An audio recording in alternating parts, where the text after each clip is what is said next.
ආයුබෝවන් සියලු දෙනාටම අද අපි සාකච්ඡා කරන්න යන්නේ 10 ශ්‍රේණී විද්‍යාව ඔන්ලයින් පෙරහුරු පරීක්ෂණය. ප්‍රශ්න අංක 1 DNA අණුෙහි තැනුම් ඒකකය වන ඩියොක්සිරයිබෝ නියුක්ලියෝටයිඩයේ සංඝටකයක් නොවන්නේ කුමක්ද අහනවා. ඉස්සරලාම අපි බලමු DNA අණුවේ ව්‍යුහය කොහොමද කියලා. එයා සමන්විත වෙනවා ෆොස්ෆේට කාණ්ඩයකින්, නයිට්‍රජනීය භස්මයකින් සහ පෙන්ටෝස සීනි කාණ්ඩයකින්. එහෙනම් අපි බලමු මෙයාගේ තියෙනවා නයිට්‍රජනීය භස්ම කාණ්ඩයක් තියෙනවා, පෙන්ටෝස සීනි කාණ්ඩයක් තියෙනවා, ෆොස්ෆේට් කාණ්ඩයක් තියෙනවා. එහෙනම් නැත්තේ කාබොක්සිල් කාණ්ඩය.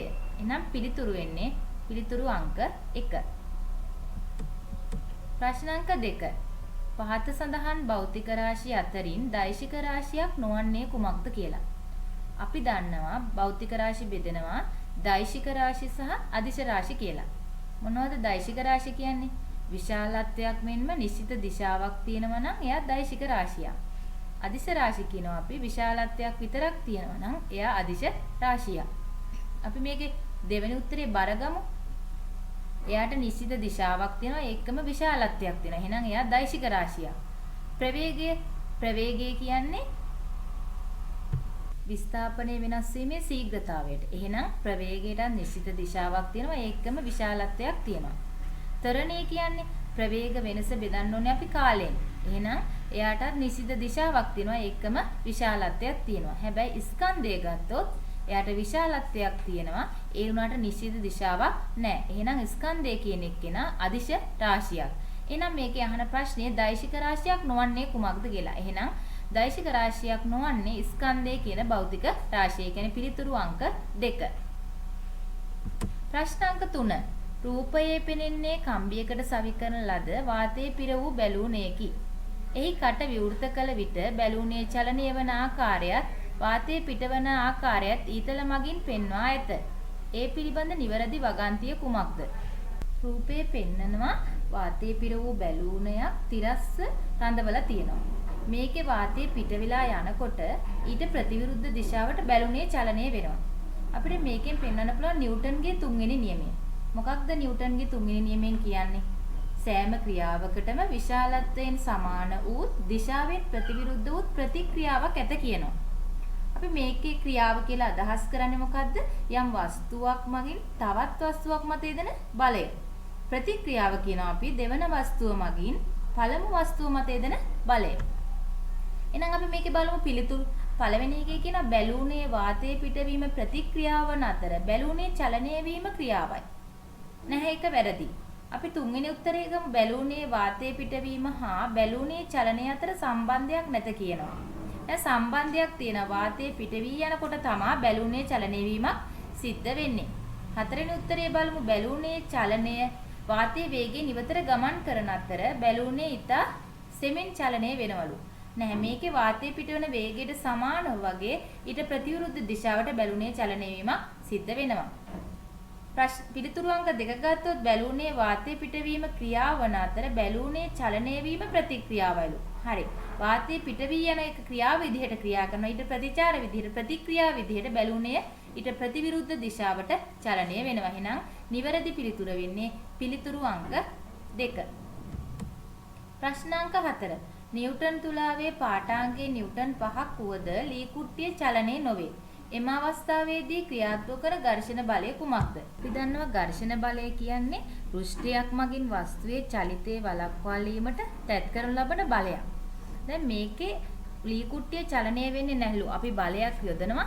නමුත් ලී කුට්ටිය චලනය වෙන්නේ නැහැලු. ඒකට හේතුව තමයි මේසය මගින් ඇති කරනු ලබන මේස පෘෂ්ඨය මගින් ඇති කරනු ලබන ඝර්ෂණ බලය ඊට වඩා වැඩි අපි යොදන බලයට වඩා. මේ අවස්ථාවේදී ක්‍රියාත්මක වන ඝර්ෂණ බලය අපි හඳුන්වනවා ස්ථිතික ඝර්ෂණ බලය. එහෙනම් පිළිතුරු අංක 3 නිවැරදි. ප්‍රශ්න අංක 5. ජල ද්‍රාව්‍ය විටමින් යුගල දැක්වෙන්න පිළිතුර වන්නේ. අපි බලමු විටමින් වර්ග බෙදෙනවා අපි ජල ද්‍රාව්‍ය විටමින් සහ ජල අද්‍රාව්‍ය විටමින් කියලා. මොනවද ජල ද්‍රාව්‍ය විටමින්? විටමින් B හා C. ජල අද්‍රාව්‍ය විටමින් විදිහට අපි සලකනවා A D E K. එහෙනම් අපි පිළිතුරු බලමු. විටමින් A හා B. A කියන එක්කෙනා ජල අද්‍රාව්‍යයි. නමුත් B කියන එක්කෙනා ජල ද්‍රාව්‍යයි. පිළිතුරු අංක 3 ගත්තොත් විටමින් C හා D C කියන එක්කෙනා ජල ද්‍රාව්‍යයි. නමුත් D කියන එක්කෙනා ජල අද්‍රාව්‍යයි. පිළිතුරු අංක 4 ගත්තොත් විටමින් D හා E. D හා E දෙන්නම ජල අද්‍රාව්‍ය විටමින්. පිළිතුරු අංක 2 විටමින් B හා C ගත්තොත් මේ දෙන්නම ජල ද්‍රාව්‍යයි. එහෙනම් නිවැරදි පිළිතුර එන්නේ මොකද්ද? විටමින් B හා C කියන පිළිතුරු අංක 2. ප්‍රශ්න අංක 6. තරණෙහි ඒකක වනුයේ කුමක්ද අහනවා. අපි දන්නවා තරණය ගන්නෙ කොහොමද? ප්‍රවේග වෙනස බෙදනවා කාලයෙන්. ප්‍රවේග වෙනස තප්පරයට මීටර වලින් ප්‍රකාශ කරනවා, කාලය තප්පර වලින් ප්‍රකාශ කරනවා. එහෙනම් තප්පරයට මීටර බෙදපුවාම තප්පර වලින් අපිට එනවා වර්ග තප්පරයට මීටර කියලා තරණෙහි ඒකක. එහෙනම් නිවැරදි පිළිතුර වෙන්නේ පිළිතුරු අංක 4. 7 වෙනි ප්‍රශ්නය. මෙහි දැක්ක විස්ථාපන කාල ප්‍රස්ථාරයට අදාළ වනුයේ පහත කුමන චලිතයේද අහනවා. විස්ථාපන කාල ප්‍රස්ථාරයක් දීලා තියෙනවා. ඒ කියන්නේ කාලයත් එක්ක විස්ථාපනයේ වෙනස් වීම පෙන්වන ප්‍රස්ථාරයක් තමයි තියෙන්නේ. අපි බලමු පිළිතුරු අංක 1 ඒකාකාර ප්‍රවේගයෙන් ගොස් නිශ්චලතාවයට පත් වෙනවලු. ඒකාකාර ප්‍රවේගයෙන් ගිහිල්ලා නිශ්චලතාවයට පත් වෙන කියන බෑ අපි මෙතන ඒකාකාර ප්‍රවේගයකින් ඉස්සලාම ගමන ආරම්භ කරන්නේ නැහැ. නිසා මේ පිළිතුර වැරදි. දෙවෙනි කියනවා ඒකාකාර තරණයෙන් ගොස් නිශ්චලතාවයට පත් වේ. අපිට විස්ථාපන කාල ප්‍රස්ථාරයක තරණය සම්බන්ධ අදහසක් ප්‍රකාශ කරන්න බෑ. තරණය සම්බන්ධ. තුන්වෙනි පිළිතුර ගත්තොත් නිශ්චලතාවයෙන් අරබා ඒකාකාර ප්‍රවේගයෙන් ගොස් නිශ්චලතාවයට පත් වීම. අන්නේ පිළිතුර නිවැරදි. මොකද යා චලිතය ආරම්භ කරන්නේ නිශ්චලතාවයෙන්. ඊට පස්සේ යා ඒකාකාර ප්‍රවේගයකට ගිහිල්ලා නිශ්චලතාවයට පත් වෙනවා. එහෙනම් මේ පිළිතුර නිවැරදි. පිළිතුරු අංක 3. අපි 4 බලමු නිශ්චලතාවයෙන් අරබා ඒකාකාර ත්වරණයෙන් ගොස් නිශ්චලතාවයට පත් වීම. මෙතෙන්දී අපිට ත්වරණයක් පිළිබඳව කියන්න බෑ. මොකද මේක විස්ථාපන කාල ප්‍රස්ථාරයක් නිසා. ප්‍රශ්න අංක 8. සෛලයක ප්‍රෝටීන සංශ්ලේෂණයට උපකාරී වන ඉන්ද්‍රිකා වන්නේ කුමක්ද අහනවා. අපි දන්නවා සෛලයක ප්‍රෝටීන සංශ්ලේෂණයට උපකාරී වෙන්නේ රයිබෝසෝම. මෙයා සත්ත්ව සෛලවලත් තියෙනවා, ශාක සෛලවලත් තියෙනවා. දෙවෙනි පිළිතුර ගමු මයිටොකොන්ඩ්‍රියම. මෙයා අපි දන්නවා අපි සෛලයක ජව පොළවල් කියලා හඳුන්වනවා. ස්වායු ශ්වසනය සිද්ධ වෙන්නේ මයිටොකොන්ඩ්‍රියම තුල. හරිත ලව ගත්තොත් මෙයා ශාක සෛලවල විතරයි තියෙන්නේ. ප්‍රභා සංශ්ලේෂණය සිද්ධ වෙන්නේ මේ හරිත ලවය තුල. ගොල්ගි සංකීර්ණ ගත්තොත් එයා ශ්‍රාවී ද්‍රව්‍ය අසුරා තැබීම සහ නිපදවීම කාර්යය සිද්ධ කරනවා. එහෙනම් සෛලයක ප්‍රෝටීන සංශ්ලේෂණ උපකාරී වන ඉන්ද්‍රිකාව තමයි රයිබෝසෝම. ඒ කියන්නේ පිළිතුරු අංක 1. ප්‍රශ්න අංක 9. සමස්ථානික සම්බන්ධ පහත ප්‍රකාශ අතරින් අසත්‍ය වන්නේ කුමක්ද? මොනවද සමස්ථානික කියන්නේ? අපි සමස්ථානික කියනවා එකම මූලද්‍රව්‍යයේ ඇති වෙනස් ස්කන්ධ ක්‍රමාංක සහිත පරමාණු එම මූලද්‍රව්‍යයේ සමස්ථානික විදිහට හඳුන්වනවා කියලා. මෙන්න ක්ලෝරින් කියන පරමාණුවේ සමස්ථානික දෙකක්. මූලද්‍රව්‍ය එකමයි. එයාගේ ස්කන්ධ ක්‍රමාංක වෙනස්. ස්කන්ධ ක්‍රමාංක අපි සටහන් කරන්නේ ඉහළින්. පහළ තියෙන්නේ පරමාණුක ක්‍රමාංකය. මොකද්ද පරමාණුක ක්‍රමාංකය කියන්නේ? පරමාණු ක්‍රමාංකය කියනවා යම්කිසි පරමාණුක තියෙන ප්‍රෝටෝන සංඛ්‍යාව තමයි අපි පරමාණුක ක්‍රමාංකය කියලා හඳුන්වන්නේ. ඒ ප්‍රෝටෝන සංඛ්‍යාව සමාන වෙනවා ඉලෙක්ට්‍රෝන සංඛ්‍යාවට. ඉහළින් ප්‍රකාශ කළ තියෙන ස්කන්ධ ක්‍රමාංකය. මොකද්ද ස්කන්ධ ක්‍රමාංකය කියන්නේ? ප්‍රෝටෝන සංඛ්‍යාවේ නියුට්‍රෝන සංඛ්‍යාවේ එකතුවට අපි කියනවා ස්කන්ධ ක්‍රමාංකය කියලා. දැන් අපි බලමු මේකේ පිළිතුරු. ඉලෙක්ට්‍රෝන ගණන සමානයි. ඔව් සමස්ථානික වල අපි දන්නවා ඉලෙක්ට්‍රෝන ගණන සමානයි. එහෙනම් මේ පිළිතුර හරි. ප්‍රෝටෝන ගණන සමානයි. ඔව් ප්‍රෝටෝන ගණන සමස්ථානික වල සමාන වෙනවා. ඊළඟට තියෙනවා පිළිතුරු අංක 3 නියුට්‍රෝන ගණන සමානයිලු. නෑ නියුට්‍රෝන ගණන සමාන වෙන්නේ නෑ. ස්කන්ධ ක්‍රමාංක වෙනස් වෙනවා. එහෙනම් නියුට්‍රෝන සංඛ්‍යාව වෙනස් වෙනවා. පිළිතුරු අංක 4 ගත්තොත් පරමාණුක ක්‍රමාංකය සමානයි. ඔව් පහලින් තියෙන්නේ පරමාණුක ක්‍රමාංකය. එහෙනම් පරමාණුක ක්‍රමාංකයත් සමානයි. එහෙනම් නිවැරදි පිළිතුර වෙන්නේ නියුට්‍රෝන ගණන සමානයි කියන තුන්වෙනි පිළිතුර. ප්‍රශ්න අංක 10. එක්තරා මූලද්‍රව්‍යයක ඉලෙක්ට්‍රෝන වින්‍යාසය 2 8 2 වේ. එම මූලද්‍රව්‍ය ආවර්තිතා වර්ගයේ අයත් වන කාණ්ඩය වන්නේ කුමක්ද අහනවා. අපි දන්නා යම්කිසි මූලද්‍රව්‍යයක ඉලෙක්ට්‍රෝන වින්‍යාසය දීපුවාම ඒ ඉලෙක්ට්‍රෝන වින්‍යාසයේ අවසාන ශක්ති මට්ටමේ තියෙන ඉලෙක්ට්‍රෝන ගණනින් ප්‍රකාශ කරනවා එයා අයිති වන කාණ්ඩය. ශක්ති මට්ටම් ගණන අනුව ප්‍රකාශ කරනවා. අපි එයා කීවෙනි ආවර්තයේදී කියලා අපිට හොයාගන්න පුළුවන්. දැන් අපි බලමු මේකේ දීලා තියෙන එක්කෙනා 2 8 2. ඒ කියන්නේ යාගේ අවසාන ශක්ති මට්ටමේ ඉලෙක්ට්‍රෝන දෙකක් තියෙනවා. එහෙනම් එයා අයිති වෙන්නේ දෙවෙනි කාණ්ඩයට. ශක්ති මට්ටම් 3ක් තියෙන නිසා එයා අයිති වෙනවා තුන්වන ආවර්තයට. අපෙන් අහන්නේ මේ මූලද්‍රව්‍ය ආවර්තිතාවගුව අයතන කාණ්ඩය. එහෙනම් එයා අයිති වෙන්නේ දෙවන කාණ්ඩයට. ප්‍රශ්නාංක 11. ත්වරණය සම්බන්ධ ප්‍රකාශ කිහිපයක් පහත දැක්වේ. මේ ප්‍රකාශ අතරින් නිවැරදි ප්‍රකාශ වන්නේ කුමක්ද කියලා අහනවා. පළවෙනි එක කියනවා ත්වරණයේ දෛශික රාශියක්. අපි දන්නවා ත්වරණය කියන්නේ ප්‍රවේග වෙනස් වීමේ ශීඝ්‍රතාවය. එහෙනම් ත්වරණය කියන එක්කෙනාට විශාලත්වයක් තියෙනවා, ඒකම නිශ්චිත දිශාවක් තියෙනවා. ඒ නිසා එයා දෛශික රාශියක්. චලනය වන වස්තුවක ත්වරණය ශුන්‍ය විය හැක. චලනය වන වස්තුවක් ගත්තොත් එයාගේ ත්වරණය ශුන්‍ය වෙන්න පුළුවන්ලු. සමහර අවස්ථාවලදී යාර ත්වරණය ශුන්‍ය වෙන්න අවස්ථා තියෙනවා. එහෙනම් ඒ පිළිතුරත් නිවැරදි. ප්‍රවේගය අඩුවන විට එය ඍණ ත්වරණයකි. ඔව් ප්‍රවේගය අඩු වෙනවා නම් අපි එය හඳුන්වනවා ඍණ ත්වරණයක් කියලා. එහෙනම් මේ ප්‍රකාශ සියල්ලක්ම නිවැරදි බව අපිට පේනවා. ඒ නිසා අපි පිළිතුරු අංක 4 සියල්ලම නිවැරදි කියන පිළිතුර ගන්නවා. ප්‍රශ්නාංක 12. එක්තරා සංයෝගයක සූත්‍රය A3B2 ලෙස දක්වා ඇත. මෙහි A හා B මූලද්‍රව්‍ය පරමාණු වල සංයුජතාවන් පිළිවෙලින් දක්වා ඇත්තේ. අපි යම්කිසි සංයෝගයක සූත්‍රය ලියනකොට අපි දන්නවා ඒවැ සංයුජතාවන් මාරු වෙන්න ඕනේ. උදාහරණයක් දැන් අපි දීලා තියෙන සූත්‍රය ගත්තොත් A3B2. ඒ කියන්නේ Aට ලැබිලා තියෙන B ගේ සංයුජතාවය, Bට ලැබිලා තියෙන A ගේ සංයුජතාවය. ඒ කියන්නේ A වල සංයුජතාවය 2යි B ගේ සංයුජතාවය 3යි. එහෙනම් නිවැරදි පිළිතුර තමයි පිළිතුරු අංක 2. ඒ කියන්නේ 2 හා 3. ප්‍රශ්නාංක 13.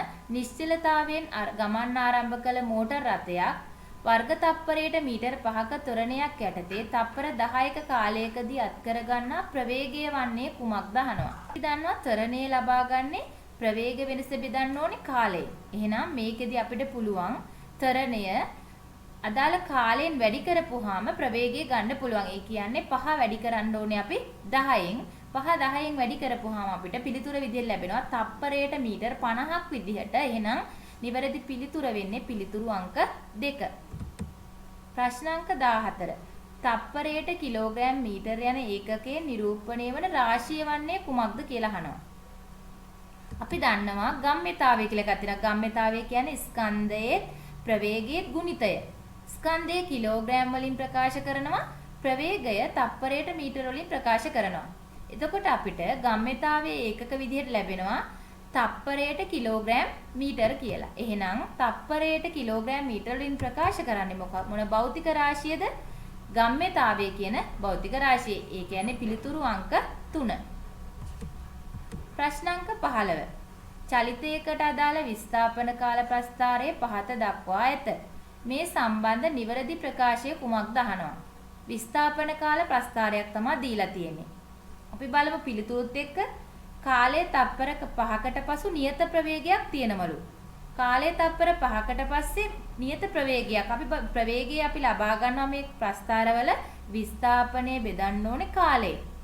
එතකොට විස්ථාපනය 10ක් වුණාට කාලය වෙනස් වෙමින් තියෙනවා. එහෙනම් අපිට ප්‍රවේගයේ නියත ප්‍රවේගයක් මෙතන ලබා ගන්න බෑ. එහෙනම් ඒ පිළිතුර වැරදි. මුළු විස්ථාපනය මීටර් 75කුයි. නෑ මේකේ මුළු විස්ථාපනය වෙලා තියෙන්නේ මීටර් 10ක් විතරයි. එහෙනම් පිළිතුර එක වැරදි. පිළිතුරු අංක 3 චලනය වී ඇත්තේ තප්පරයට මීටර් 2ක ප්‍රවේගයකිනි. අපිට මේකේ ප්‍රවේගය ගන්න පුළුවන් විස්ථාපනය බෙදන්න පුළුවන් කාලයෙන්. එතකොට විස්ථාපනයේ කාලයෙන් බෙදපුවාම අපිට ලැබෙනවා තප්පරයට මීටර් 2ක ප්‍රවේගයක්. එහෙනම් ඒ පිළිතුර නිවැරදි. පිළිතුරු අංක 4 ගත්තොත් කාලය තප්පර 10ක් වන විට නිශ්චලතාවයටපත් වේ. නෑ කාලය තප්පර 10ක් වන විට නිශ්චලතාවයටපත් වුණා නම් එයා බිඳුවේ අගයට එන්න ඕනේ. එහෙනම් නිශ්චලතාවයටපත් වීමක් සිද්ධ වෙලා නෑ. එහෙනම් ඒ පිළිතුරත් වැරදි. එහෙනම් නිවැරදි පිළිතුර වෙන්නේ පිළිතුරු අංක 3 චලනය වී ඇත්තේ තප්පරයට මීටර් 2ක ප්‍රවේගයකින්. ප්‍රශ්නාංක 16. ක්‍රියාව හා ප්‍රතික්‍රියාව සම්බන්ධ නිවැරදි පිළිතුර කුමක්ද? අපි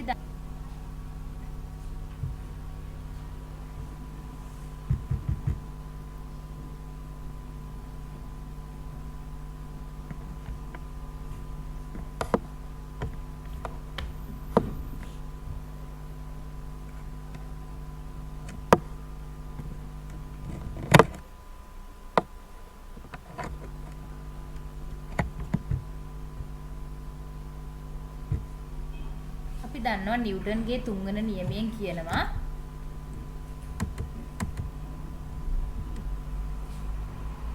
සෑම ක්‍රියාවකටම විශාලත්වයෙන් සමාන වූත් දිශාවෙන් ප්‍රතිවිරුද්ධ වූත් ප්‍රතික්‍රියාවක් ඇත කියනවා. මේකෙදි අපි ක්‍රියාව කියලා හඳුන්වනවා යම් වස්තුවක් මගින් තවත් වස්තුවක් මත යෙදෙන බලය. ප්‍රතික්‍රියාව කියනවා දෙවන වස්තුව මගින් පළමු වස්තුව මත යෙදෙන බලය. එහෙනම් අපි දන්නවා මේකේ පළවෙනි පිළිතුර මොකද? ක්‍රියාව හා ප්‍රතික්‍රියාව සෑම අතින්ම සමානයිලු. එතකොට සෑම අතින්ම ක්‍රියාව සහ ප්‍රතික්‍රියාව සමාන වෙන්නේ නැහැ. ඒ නිසා ඒ පිළිතුර වැරදි. දෙවෙනි එක කියනවා ක්‍රියාව සහ ප්‍රතික්‍රියාව විශාලත්වයෙන් පමණක් සමාන වේලු. අපි දන්නවා නිව්ටන්ගේ තුන්වෙනි නියමයෙන් කියනවා විශාලත්වයෙන් සමාන වූත් කියලා. එහෙනම් ක්‍රියාව සහ ප්‍රතික්‍රියාව විශාලත්වයෙන් සමානයි. ඒ පිළිතුර නිවැරදි. තුන්වෙනි පිළිතුර ගමු. ක්‍රියාව හා ප්‍රතික්‍රියාව ඕනෑම වෙනස් දිශා දෙකකට ක්‍රියා කළ හැක. ක්‍රියාව සහ ප්‍රතික්‍රියාව යන දෙක ඕනෑම වෙනස් දිශා දෙකකට ක්‍රියා කරන්නේ නැහැ. ඊට ප්‍රතිවිරුද්ධ දිශාවට තමයි ක්‍රියා කරන්නේ. නිසා ඒ පිළිතුර වැරදි. හතරවෙනි එක කියනවා පාරුවක් ගමන් කරන්නේ ක්‍රියාව යෙදෙන දිශාවටයි. නෑ පාරුව ගමන් කරන්නේ අපි දන්නවා ප්‍රතික්‍රියාව යෙදෙන දිශාවට. ඒ නිසා ඒ පිළිතුරත් වැරදි. එහෙනම් නිවැරදි පිළිතුරනේ පිළිතුරු අංක 2 ක්‍රියාව හා ප්‍රතික්‍රියාව විශාලත්වයෙන් පමණක් සමාන වේ. ප්‍රශ්න අංක 17 සීමාකාරී ඝර්ෂණයේ ගතික ඝර්ෂණයෙන් වෙනස් වන ලක්ෂණය වන්නේ. අපි දන්නවා යම්කිසි වස්තුවක් පෘෂ්ඨයක් මත තියලා තිබ්බහම ඒ මත ක්‍රියා කරන ලබන ඝර්ෂණ බලයක්. ඒ අවස්ථාවේදී සීමාකාරී ඝර්ෂණ බලය කියන අපි ගැටෙන පෘෂ්ඨ අතර පවතින උපරිම ඝර්ෂණ බලය තමයි සීමාකාරී ඝර්ෂණ බලය කියන්නේ. තවදුරටත් අපි බලය වැඩි කරනකොට වස්තුව චලනය වෙන්න ගන්නවා. ඒ අවස්ථාවේදී ක්‍රියාත්මක වන ඝර්ෂණ බලය තමයි අපි හඳුන්වන්නේ ගතික ඝර්ෂණ බලය. ඒ කියන්නේ වස්තුවක් චලනය වන අවස්ථාවේදී ක්‍රියාත්මක වන ඝර්ෂණ බලය. එහෙනම් අපි දන්නවා සීමාකාරී ඝර්ෂණ බලයට වඩා ගතික ඝර්ෂණ බලය විශාලත්වයෙන් වැඩි. ඒ කියන්නේ පිළිතුරු අංක 2 නිවැරදි. පළවෙනි පිළිතුර ගමු ක්‍රියා කරන දිශාව වෙනස් වෙනවලු නෑ. ක්‍රියා කරන දිශාව වෙනස් වීමක් සිද්ධ වෙන්නේ නෑ. තුන්වෙනි පිළිතුර ගත්තොත් විශාලත්වයෙන් අඩුයි. නෑ සීමාකාරී ඝර්ෂණය අපි දන්නවා ගතික ඝර්ෂණයට වඩා විශාලත්වයෙන් වැඩි. හතරවෙනි පිළිතුර කියනවා නිශ්චලව ඇති විට ක්‍රියා කරන ඝර්ෂණය. අපි දන්නවා වස්තුවක් නිශ්චලතාවයෙන් තියෙනවා කියන්නේ ඒ අවස්ථාවේදී ක්‍රියාත්මක කරන ඝර්ෂණ බලය අපි හඳුන්වන්නේ ස්ථිතික ඝර්ෂණ බලය කියලා. එහෙනම් පිළිතුරු අංක 2 නිවැරදි පිළිතුර. ප්‍රශ්න අංක 18 සෛල විභාජනයේ සම්බන්ධ පහත ප්‍රකාශ සලකා බලන්න. පළවෙනි එක කියනවා අනූනන විභාජනයේ ඒක ගුණ මෙන්ම ද්විගුණ සෛලවලද සිදුවේ. අපි දන්නවා අනූනන විභාජන ක්‍රියාවලිය ඒක ගුණ සෛලවලත් සිද්ධ වෙනවා ද්විගුණ සෛලවල සිද්ධ වෙනවා. දෙවෙනි පිළිතුර කියනවා අනූනන විභාජනයේ මගින් දෛහික සෛල ගුණණය කරනවා කියලා. ඕ අපි දන්නවනේ අනූනන විභාජනයේ මගින් සිද්ධ වෙන්නේ සෛල සංඛ්‍යාව වැඩි කර ගන්නවා. එහෙනම් සෛල ගුණණය වීමක් සිද්ධ වෙනවා. තුන්වෙනි පිළිතුර කියනවා ඌනන විභාජනයේ මගින් ඒක ගුණ ජන්මානු සාදයි. අපි දන්නවා ජන්මානු සෛල සාදන කොට වර්ණ දේහ සංඛ්‍යාව හරි අඩක් බවට පත් වෙන්න ඕනේ. ඒ හරි අඩක් බවට පත් වෙන්නේ ඌනන විභාජන ක්‍රියාවලිය මගින්.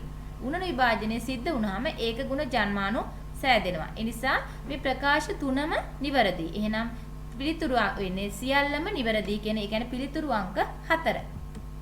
ප්‍රශ්න අංක 19. Z ඍණ 2 අයනයේ ඉලෙක්ට්‍රෝන වින්‍යාසය 288 වේ. ඒ අනුව Z මූලද්‍රව්‍යයේ සත්‍ය සංකේතයේ විය හැක්කේ. අපි දන්නවා Z කියන මූලද්‍රව්‍ය මේකේ ඍණ 2 අයනයක් හදනවලු. ඒ කියන්නේ ඍණ 2 අයනයක් කියන්නේ මෙයා Z කියන මූලද්‍රව්‍ය ඉලෙක්ට්‍රෝන 2ක් ලබාගෙන තියෙනවා. ඉලෙක්ට්‍රෝන ලබා ගැනීමක් සිද්ධ වෙනකොට අවසාන ශක්ති මට්ටමේට තමයි ඉලෙක්ට්‍රෝන පිරීමක් වෙන්නේ. ඒ නිසා අපිට පේනවා මෙයාගේ 2 8 8 තියෙන. ඒ නිසා මෙයා ඉලෙක්ට්‍රෝන 2ක් ලබාගෙන තියෙනවා නම් මුලින්ම තියෙන්නේ නැත්තේ මෙයාගේ 2 8 6 කියන ඉලෙක්ට්‍රෝන වින්‍යාසය. අපි බලමු 2 8 6 කියන එකේන කවුද ආවර්තිතා වගේ මූලද්‍රව්‍ය කියලා. 2 8 6 කියන්නේ 16 වෙනි පරමාණුක ක්‍රමාංකයේ තියෙන මූලද්‍රව්‍යය. පරමාණුක ක්‍රමාංකයේ 16 වෙනි කාගේද සල්ෆර් කියන මූලද්‍රව්‍යය. ඒ නිසා පිළිතුරු අංක 3 නිවැරදි. ප්‍රශ්න අංක 20. ස්කන්ධයේ කිලෝග්‍රෑම් 600ක් වන මෝටර් රථයක් තප්පරයකට මීටර් 30ක ප්‍රවේගයෙන් ගමන් කරයි. මෝටර් රථයේ ගම්‍යතාවය වන්නේ කුමක්ද අහනවා. අපි දන්නවා ගම්‍යතාවය හොයන්නේ ස්කන්ධය සහ ප්‍රවේගයේ ගුණිතයෙන්. මේ මෝටර රථයේ ස්කන්ධය කිලෝග්‍රෑම් 600ක්. එහෙනම් අපි ස්කන්ධයේ විදිහට කිලෝග්‍රෑම් 600ක් ආදේශ කරනවා. ප්‍රවේගයේ තප්පරයට මීටර් 30ක්ලු. එහෙනම් ප්‍රවේගයේ විදිහට අපි තප්පරයට මීටර් 30ක් ආදේශ කරනවා. 630න් ගුණනය කරපුවාම අපිට එනවා 18000ක්. එකකේ වෙනවා තප්පරයට කිලෝග්‍රෑම් මීටර්. එහෙනම් නිවැරදි පිළිතුර වෙන්නේ පිළිතුරු අංක 2. ප්‍රශ්න අංක 21. කාලතුවක්කුවකින් උණ්ඩයක් ගිලිහෙන විට පිටුපසට වාංගු වේ.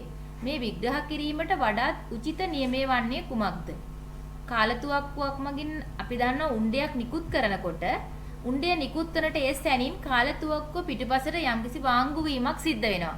ඒ කියන්නේ ක්‍රියාවක් සිද්ධ වෙනවා. ඊට ප්‍රතිවිරුද්ධ දිශාවට ප්‍රතික්‍රියාවක් සිද්ධ වෙනවා. එහෙනම් අපි දන්නවා මේකෙන් අපිට විග්‍රහ කරන්න පුළුවන් නිව්ටන්ගේ තුන්වන නියමය. අපි දන්නවා නිව්ටන්ගේ තුන්වන නියමය කියන්නේ මොකද්ද?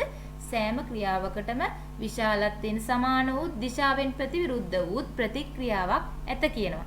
එහෙනම් මේ සංසිද්ධිය අපිට වඩාත් උචිත විදිහට විග්‍රහ කරන්න පුළුවන් නියමය තමයි නිව්ටන්ගේ තුන්වන නියමය. ඒ කියන්නේ පිළිතුරු අංක 2. ප්‍රශ්න අංක 22.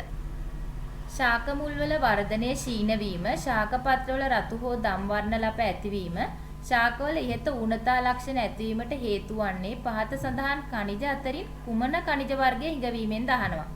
අපි දන්නවා ශාක මුල්වල වර්ධනයේ ශීන වෙලා ශාක පත්‍රවල රතු දම් වර්ණ ඇති වෙන්නේ ෆොස්ෆරස් කියන ඛනිජයේ උණ වීමෙන්. මොනවද ෆොස්ෆරස් මගින් ශාකයට සිද්ධ කරන කාර්යය? අපි දන්නවා යා නියුක්ලික් අම්ලයේ සංඝටකයක් විදිහට ක්‍රියා කරනවා. ඒකම ATP ඒ කියන්නේ ඇඩිනෝසින් ට්‍රයිෆොස්ෆේට් වල සංඝටකයක් විදිහට මෙයා ක්‍රියා කරනවා. මෙයා ඌණ උච්ච ගමන් ශාකවල ඌණතා ලක්ෂණ විදිහට පෙන්වනවා. වර්ධනයේ ශීන වෙනවා, වර්ධනය අඩු වෙනවා, රතු හෝ දම් වර්ණ ලප ශාක පත්‍රවල ඇති වෙනවා. එහෙනම් මේක නිවැරදි පිළිතුර වෙන්නේ පිළිතුරු අංක 2 ෆොස්ෆරස්. ප්‍රශ්න අංක 23. සල්ෆර් භාවිතයට ගන්නා අවස්ථාවක් නොවන්නේ කුමක්ද අහනවා. අපි දන්නවා සල්ෆර් විවිධ කර්මාන්ත සඳහා භාවිතා කරනවා. රබර් වල්කනයිස් කිරීමේදී භාවිතා කරනවා සල්ෆර්. ඒකම අපි වයින් හා බීර නිෂ්පාදනය කිරීමේදී සල්ෆර් භාවිතා කරනවා. සල්ෆියුරික් අම්ලය ගත්තොත් සල්ෆියුරික් අම්ලයේ ඉපදවීමට අනිවාර්යෙන්ම සල්ෆර් භාවිතාවට ගන්නවා. හැබැයි ලෝහ පැසීමේදී ක්‍රියාවලියේදී අපි සල්ෆර් භාවිතා කරන්නේ නැහැ. ලෝහ පාස් වෙනකොට සල්ෆර් භාවිතා කිරීමක් සිද්ධ වෙන්නේ නැහැ. ඒ නිසා පිළිතුර වෙන්නේ පිළිතුරු අංක 4. ප්‍රශ්න අංක 24. කිලෝග්‍රෑම් 4ක ස්කන්ධය සහිත වස්තුවකට එය චලනය වන දිශාවට නිව්ටන් 8ක බලයක් යෙදූ විට ඇතිවන ත්වරණය වන්නේ කුමක්ද අහනවා. මෙතෙන්දී භාවිතා කරන්න පුළුවන් නිව්ටන්ගේ දෙවන නියමය. නිව්ටන්ගේ දෙවන නියමෙන් කියනවා වස්තුවක ඇතිවන ත්වරණය ඒට යොදනු ලබන අසමතුලිත බලයට අනුලෝමව සමානුපාතික වන අතර වස්තුවේ ස්කන්ධයට ප්‍රතිලෝමව සමානුපාතික වේ කියනවා. අපි දන්නවා ඒකෙන් අපිට භාවිතා කරන්න පුළුවන් මෙන්න මේ සමීකරණය. F සමානයි ma. මොකද F කියන්නේ බලය. m කියන්නේ ස්කන්ධය. a කියන්නේ ත්වරණය. අපි මේ ගානට අනුව ආදේශ කරමු. F කියන්නේ බලය. නිව්ටන් 8ක බලයක් අපි ආදේශ කරනවා. m කියන්නේ ස්කන්ධය කිලෝග්‍රෑම් 4යි. a කියන්නේ ත්වරණය. අපි හොයන්න යන්නේ ත්වරණය. ඉතින්දී අපි 8 බෙදීම 4 කියලා අරන් අපි ත්වරණය ගන්නවා වර්ග තප්පරයට මීටර 2ක් විදිහට පිළිතුර ලැබෙනවා. එහෙනම් මේකේ පිළිතුර අංක 1 නිවැරදි පිළිතුර වර්ග තප්පරයට මීටර 2. ප්‍රශ්න අංක 25. අනූනන විභාජනයේ වැදගත්කමක් නොවන්නේ කුමක්ද අහනවා.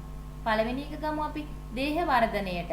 අපි දන්නවා දේහ වර්ධනයේදී අපේ සෛල සංඛ්‍යාව දේහේ වැඩි කරගන්න ඕනේ. ඒ නිසා සෛල සංඛ්‍යාව වැඩි කරගන්නේ අපි දන්නවා අනූනන විභාජන ක්‍රියාවලිය මගින්. ඒ නිසා එය දේහ වර්ධනයට අනූනන විභාජනය වැදගත්. දෙවෙනි පිළිතුර අලිංගික ප්‍රජනනය. අලිංගික ප්‍රජනනය ශාකවල සිද්ධ වෙනවා, සතුන්ගේ සිද්ධ වෙනවා. ඒතර මේ අලිංගික ප්‍රජනනයේදී වර්ධක කොටස් වලින් අපි මොකද කරන්නේ?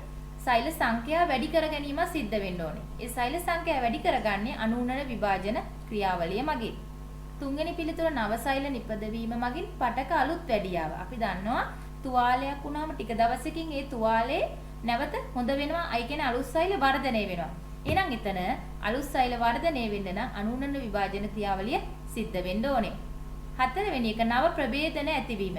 අපි දන්නවා නව ප්‍රභේද නැති වෙන්නේ අනූනන විභාජන ක්‍රියාවලිය මගින් නෙවෙයි ඌනන විභාජන ක්‍රියාවලිය මගින්. එහෙනම් පිළිතුර වෙන්නේ පිළිතුරු අංක 4 නව ප්‍රභේදන ඇතිවීම. ප්‍රශ්නාංක 26. විද්‍යුත් ඍණතාව වැඩිවන පිළිවෙල නිවැරදිව දක්වා ඇති මූලද්‍රව්‍ය අනුපිළිවෙල වන්නේ.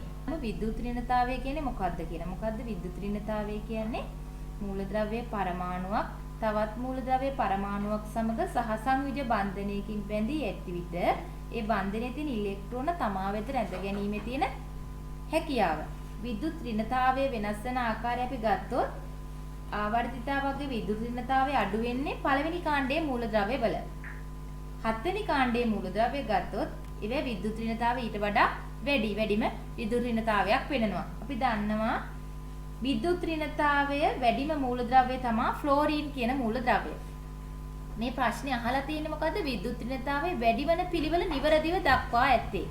අපි ගත්තොත් ලිතියම්, සෝඩියම්, පොටෑසියම් ඒ තුන්දෙනාගේ ක්‍රමයෙන් වැඩිවීමක් නෙවෙයි සිද්ධ වෙන්නේ. පොටෑසියම් දක්වා යනකොට විද්‍යුත් ඍණතාවයේ අඩුවීමක් තමයි සිද්ධ වෙන්නේ. තුන්වෙනි පිළිතර ගත්තොත් බෙරිලියම්, මැග්නීසියම්, කැල්සියම් කියන ගය ගත්තොත් එයාලගේ ක්‍රමයෙන් අඩුවීමක් තමයි සිද්ධ වෙන්නේ. ක්ලෝරින්, සල්ෆර්, ඇලුමිනියම් කියන හතරවෙනි පිළිතුර ගත්තොත් එයාලගෙත් වෙන්නේ විද්‍යුත් ඍණතාවයේ අඩුවීමක් තමයි වෙන්නේ. එහෙනම් විද්‍යුත් ඍණතාවය වැඩිවීමක් සිද්ධ වෙන්නේ පිළිතුරු අංක 2 ලිතියම්, කාබන්, ෆ්ලෝරින් කියන එක. ප්‍රශ්නාංක 27 වස්තුන් අතර සාපේක්ෂ චලිතයක් පවතින අවස්ථාවේ ක්‍රියාත්මක වන ඝර්ෂණ බලය. අපි මුලින්ම කතා කරා වස්තුවක නිශ්චලතාවයෙන් තිනකොට එයාගේ පවතින ඝර්ෂණ බලය අපි හඳුන්වනවා ස්ථිතික ඝර්ෂණ බලය. ඊට පස්සේ පෘෂ්ඨ දෙක අතර පවතින උපරිම ඝර්ෂණ බලය අපි හැඳින්වුවා සීමාකාරී ඝර්ෂණ බලය කියලා. වස්තුවක් චලනය වෙනකොට ක්‍රියාත්මක වන ඝර්ෂණ බලයට අපි කියනවා ගතික ඝර්ෂණ බලය. මේ ප්‍රශ්නේ අපෙන් අහන්නේ සාපේක්ෂ චලිතයක් පවතින අවස්ථාවේ ක්‍රියාත්මක වන ඝර්ෂණ බලය. එහෙනම් චලිතය වන අවස්ථාවේදී ක්‍රියාත්මක වන ඝර්ෂණ බලය තමයි ගතික ඝර්ෂණ බලය. ඒ කියන්නේ පිළිතුරු අංක 3. ප්‍රශ්නාංක 28. බර නිව්ටන් 800ක් වන පුද්ගලයෙකුගේ ස්කන්ධයේ කොපමණද අහනවා. අපි බර නිව්ටන් වලින් ප්‍රකාශ කරලා තිනකොට අපිට පුළුවන් ඒක ස්කන්ධයක් විදිහට ප්‍රකාශ කරන්න ගුරුත්වජ ත්වරණයෙන් බෙදන්න ඕනේ. අපි දන්නවා ගුරුත්වජ ත්වරණය වර්ග තප්පරයට මීටර 10යි. එහෙනම් අපි 800 10න් බෙදපුවාම අපිට පිළිතුර විදියට ලැබෙනවා කිලෝග්‍රෑම් 80ක්. එහෙනම් මේ පුද්ගලයාගේ බර නිව්ටන් 800ක් වෙනකොට එයාගේ ස්කන්ධය වෙන්නේ එහෙනම් කිලෝග්‍රෑම් 80යි. ඒ කියන්නේ පිළිතුරු අංක 3. ප්‍රශ්නාංක 29. සත්ත්ව සෛලයක් තුල දැකිය නොහැකි ඉන්ද්‍රිකාව වන්නේ කුමක්ද? පළවෙනි එක මයිටොකොන්ඩ්‍රියා. එයාගේ ස්වායු ශ්වසනය සිද්ධ වෙනවා ශාක සෛලවලත් තියෙනවා සත්ත්ව සෛලවලත් සිද්ධ තියෙනවා. තුන්වෙනි පිළිතුර න්‍යෂ්ටි පටලය. න්‍යෂ්ටිය වටා පටලයක් තියෙන එකට අපි කියනවා න්‍යෂ්ටි පටලය. සත්ත්ව සෛලවලත් තියෙනවා ශාක සෛලවලත් තියෙනවා න්‍යෂ්ටියක් තියෙනවා. 4 සෛලප්ලාස්මය. සත්ත්ව සෛලවලත් තියෙනවා සෛලප්ලාස්මයක් ශාක සෛලවලත් තියෙනවා සෛලප්ලාස්මයක්. සෛලප්ලාස්මය තමයි මේ සියලුම ඉන්ද්‍රිකාවන් ගිලී පවතින්නේ. හැබැයි සත්ත්ව සෛලවලට සාපේක්ෂව ශාක සෛලවල අපි දන්නවා සෛලප්ලාස්මය කුඩයි. ඒකට හේතුව තමයි ශාක සෛලවල තියෙන මැද විශාල රික්තයක්. ඒ විශාල රික්තය නිසා මොකද වෙන්නේ? සෛලප්ලාස්මය පර්යන්තයට තල්ලු වෙලා තියෙන්නේ. එහෙනම් විශාල රික්තයක් තියෙන්නේ ශාක සෛලවල. සත්ත්ව සෛලවල දැකිය නොහැකි ඉන්ද්‍රිකාව තමයි විශාල රික්තය. හැබැයි කුඩා රික්ත තියෙන්න පුළුවන් සමහර අවස්ථාවලදී රික්තය නොතිබින්නත් පුළුවන්. එහෙනම් නිවැරදි පිළිතුර තමයි පිළිතුරු අංක 2 විශාල රික්තය. ප්‍රශ්නාංක 30. රූපයේ දක්වා ඇති වස්තුවේ ගම්ම්‍යතාවය වනුයේ. අපි දන්නවා ගම්ම්‍යතාවය හොයන්නේ කොහොමද? ස්කන්ධයේ ප්‍රවේගයේ ගුණිතය. මේ ගාන අනුව තියනවා බලන්න කිලෝග්‍රෑම් 8ක වස්තුවක් බර එයාගේ ස්කන්ධයේ කිලෝග්‍රෑම් 8යිලු. ප්‍රවේගය දීලා තිනවා තප්පරයට මීටර 3ක්ලු. එහෙනම් අපි ආදේශ කරමු. ස්කන්ධයේ කිලෝග්‍රෑම් 8ක් විදිහට ආදේශ කරනවා. ප්‍රවේගය තප්පරයට මීටර 3ක් විදිහට ආදේශ කරනවා. 8 වැඩි කරපුවාම 3න් අපිට ලැබෙනවා තප්පරයට කිලෝග්‍රෑම් මීටර 24ක් විදිහට පිළිතුර.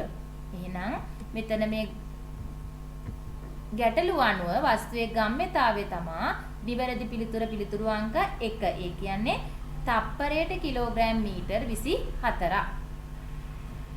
ප්‍රශ්නාංක 31.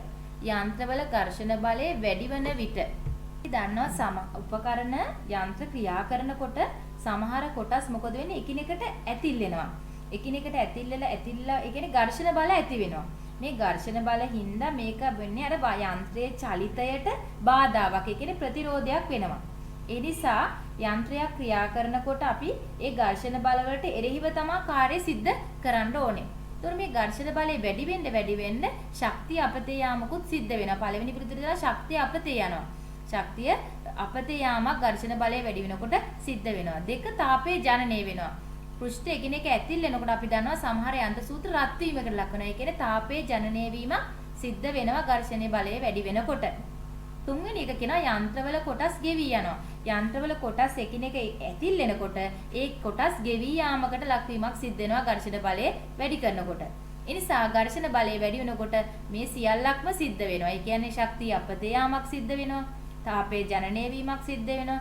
යන්ත්‍රවල කොටස් ගෙවි යාමකට ලක් වෙනවා. ඒ කියන්නේ ඉහත සියල්ලක්ම සිද්ධ වෙනවා. ඒ කියන්නේ පිළිතුරු අංක 4 නිවැරදි පිළිතුර. ප්‍රශ්න අංක 32. මිනිසාගේ ජන්මානුසයලයක ඇති වර්ණ දේහ සංඛ්‍යාව. අපි ගත්තොත් යම්කිසි ජීවි විශේෂයක් එයාගේ තියෙන වර්ණ දේහ සංඛ්‍යාව නියතයක් වෙනවා. උදාහරණයක් විදිහට මිනිසාගේ තියෙන වර්ණ දේහ 46ක් තියෙනවා. හැබැයි මේවා ඌනන විභාජන ක්‍රියාවලිය මගින් අඩක් බවට පත් වෙලා ඒක ගුණ ජන්මානු හදනවා. එතකොට ඒක ගුණ ජන්මානු හදනකොට වර්ණ දේහ සංඛ්‍යාව අඩක් වෙනවා. කියන්නේ මිනිසාගේ තියෙන 46න් 23ක් බවට පත් වෙනවා. ඒ කියන්නේ පිළිතුරු අංක 4 නිවැරදි පිළිතුර. ප්‍රශ්න අංක 33.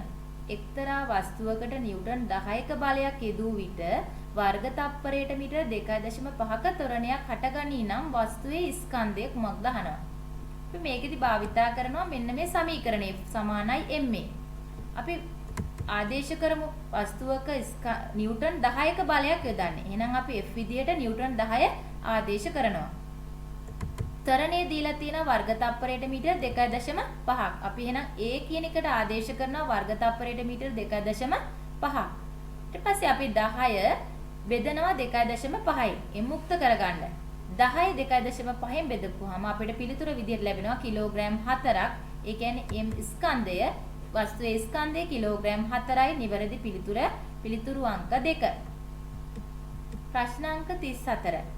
නිව්ටන්ගේ තුන්වන නියමයට වඩාත් එකඟ වන සංසිද්ධිය වන්නේ කුමක්ද? අපි දැන් දන්නවා නිව්ටන්ගේ තුන්වෙනි නියමය. මොකද්ද? සෑම ක්‍රියාවකටම විශාලත්වයෙන් සමාන වූ දිශාවෙන් ප්‍රතිවිරුද්ධ වූ ප්‍රතික්‍රියාවක් ඇත කියනවා. අපි බලමු මේ සංසිද්ධිත්වක තුන්වන නියමයේ ක්‍රියා වෙනවද කියලා. පළවෙනි එක කඳු මුදුනක ඇති ගලක් පහළට පෙරලී යාම. නෑ කඳු මුදුනක තියෙන ගලක් අපි දන්නවා පහළට පෙරලී යනකොට ඊට ප්‍රතිවිරුද්ධ ක්‍රියාවක් සිද්ධ වෙනවා. එයා පහළට පෙරලීගෙන ගිහින් නිශ්චලතාවයටපත් වෙනවා. දෙවෙනි එකේ කියනවා චලනය වන වස්තුවක චලිත දිශා වෙනස් වීම. චලිත දිශාව වෙනස් වෙනකොට චලනය වන වස්තුවක එයාගේ දිශාවේ ප්‍රතිවිරුද්ධ ක්‍රියාවක් සිද්ධ වීමක් වෙන්නේ නැහැ. නිව්ටන්ගේ තුන්වෙනි නියමය සමග සම්බන්ධයක් නැහැ. තුන්වෙනි එක කියනවා ඉහළ සිට පතිත වන බෝලයක් පොළවේ ගැටි පොළා පැනීම.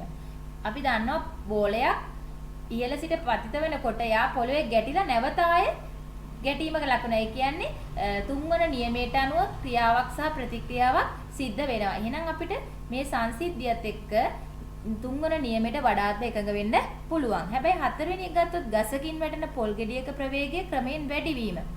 ඉහළ සිට පහළට පොල් ගෙඩියක් වැටෙනකොට ප්‍රවේගයෙන් ක්‍රමයෙන් වැඩි වෙනවා. එහෙනම් මෙතෙන්දී අපිට නිව්ටන්ගේ තුන්වන නියමයට එකගවන්න බෑ. එහෙනම් නිවැරදි පිළිතුර තමයි ඉහළ සිට පතිත වන බෝලයක් පොළවේ ගැටි පොළා පැනීම කියන පිළිතුරු අංක 3. ප්‍රශ්න අංක 35. රූපයේ ඇති සෛල ඉන්ද්‍රිකාවේ කෘත්‍ය නිවැරදි ඇති පිළිතුර. මේ ඉන්ද්‍රිකාව මොකද්ද? මෙයා තියෙනවා අපි දන්නවා ශාක සෛලයක් තියෙනවා සත්ත්ව සෛලයක් තියෙනවා. මියර තියෙනවා. මෙයාට අපි කියනවා මයිටොකොන්ඩ්‍රියා. මෙයා අපි හඳුන්වනවා සෛලයක ජව පොළවල් කියලා. ඒ කියන්නේ යා සොයයි සසනය සිදු කරලා ශක්තිය නිදහස් කිරීමක් සිද්ධ වෙන්නේ. පිළිතුර අංක 1 බලමු ප්‍රෝටීන සංශ්ලේෂණය සිදු කරයිලු. නේ අපි දන්නවා සෛලයක ප්‍රෝටීන සංශ්ලේෂණය සිද්ධ කරන්නේ රයිබෝසෝම මගින්. දෙවෙනි එක කියනවා ස්‍රාවී ද්‍රව්‍ය නිපදවා තැබීම හා අසුරා තැබීම. මොකද්ද සෛලයක ස්‍රාවී ද්‍රව්‍ය නිපදවා අසුරා තැබීම සිදු කරන ඉන්ද්‍රිකාව? ගෝල්ගි දේහ. හතරවෙනි එක කියනවා ප්‍රභා සංශ්ලේෂණය සිදු කර ග්ලූකෝස් නිපදවයි. ප්‍රභා සංශ්ලේෂණය සිදු කළ ග්ලූකෝස් නිපදවන්නේ මොකේද? අපි දන්නවා හරිත ලවය තුල. එහෙනම් මේ ඉන්ද්‍රිකාව මගින් කරන කාර්යය තමයි මයිටොකොන්ඩ්‍රියාව මගින් ස්වායු ශ්වසනය සිදු කරලා ශක්තිය නිදහස් කරනවා. ඒ කියන්නේ පිළිතුරු අංක 3.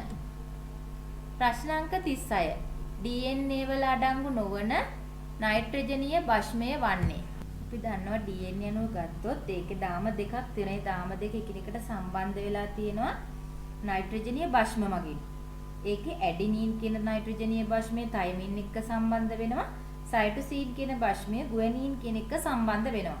එතකොට මේකෙදී අපි දකිනවා ඇඩිනීන් තියෙනවා DNA වල, ගුවැනීන් තියෙනවා, සයිටෝසින් තියෙනවා, තයිමින් තියෙනවා. හැබැයි යුරසින් කියන නයිට්‍රජනීය භස්මයේ DNA වල අඩංගු වෙන්නේ නැහැ. එහෙනම් පිළිතුරු අංක 2 නිවැරදි පිළිතුර. ප්‍රශ්න අංක 37. ළමයෙක් තිරස් මාර්ගයක A සිට C හරහා B දෙසට මීටර 80ක් ගමන් කර නැවත හැරී මීටර 40ක් A දෙසට පැමිණියේ නම් ළමයාගේ විස්ථාපනය. අපි දන්නවා විස්ථාපනය කියන්නේ පිහිටීමේ සිදුවන වෙනස. මේ ළමයා A සිට B දක්වා ගමන් කරනවලු C හරහා මීටර 80ක්. නැවත ආපසු හැරිලා එයා ගමන් කරනවා මීටර 40ක්. එහෙනම් ළමයාගේ පිහිටීමේ වෙනසක් සිද්ධ වෙලා තියෙන්නේ මීටර 80න් අපි අඩු කරන්න ඕනේ මීටර 40ක්. එතකොට එනවා මීටර 40ක්. විස්ථාපනය සිද්ධ වෙලා තියෙන්නේ B දෙසට. ඒ නිසා නිවැරදි පිළිතුර වෙන්නේ පිළිතුරු අංක 3 මීටර 40ක් B දෙසට. ප්‍රශ්න අංක 38. වයිනම් මූලද්‍රව්‍ය වාතයේ රත් කළ විට දීප්තිමත් සුදු දැල්ලක් ඇති කරමින් දැවී සුදු පැහැති ඔක්සයිඩයක් සාදයි. එමෙන්ම මෙම මූලද්‍රව්‍ය සිසිල් ජලය සමග ප්‍රතික්‍රියා නොකළද උණු ජලය සමග හා උමාලය සමග ප්‍රතික්‍රියා කරයි. වයි මූලද්‍රව්‍ය විය හැකිය. අපි දන්නවා විද්‍යාගාරයේ එක්තරා මූලද්‍රව්‍යයක් තියෙනවා. මෙයා දැල්ලට අල්ල රත් කරනකොට දීප්තිමත් සුදු දැල්ලක් ඇති වෙලා සුදු පැහැති කුඩක් ඉතුරු වෙනවා.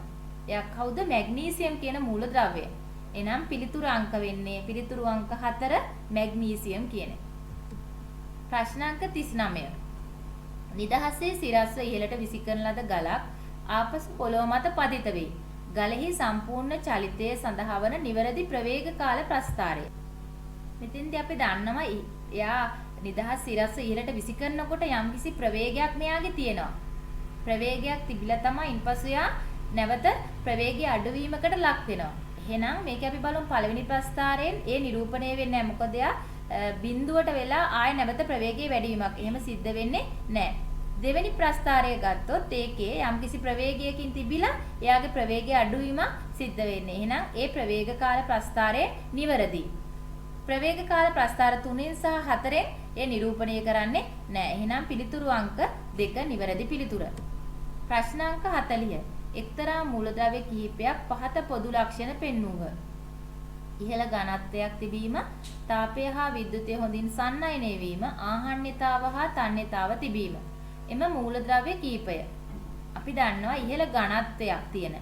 හොඳින්ම තාපය හා විදුලිය සන්නියනය කිරීමේ ලක්ෂණය තියෙන්නේ ලෝහවලට.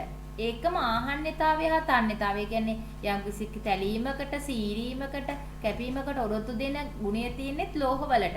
ඒ නිසා මේ මූලද්‍රව්‍ය කීපය තමයි ලෝහ වෙන්නේ. ඒ නිසා පිළිතුරු අංක 42 නිවැරදි පිළිතුර ප්‍රශ්න අංක 40ට. ස්තුතියි.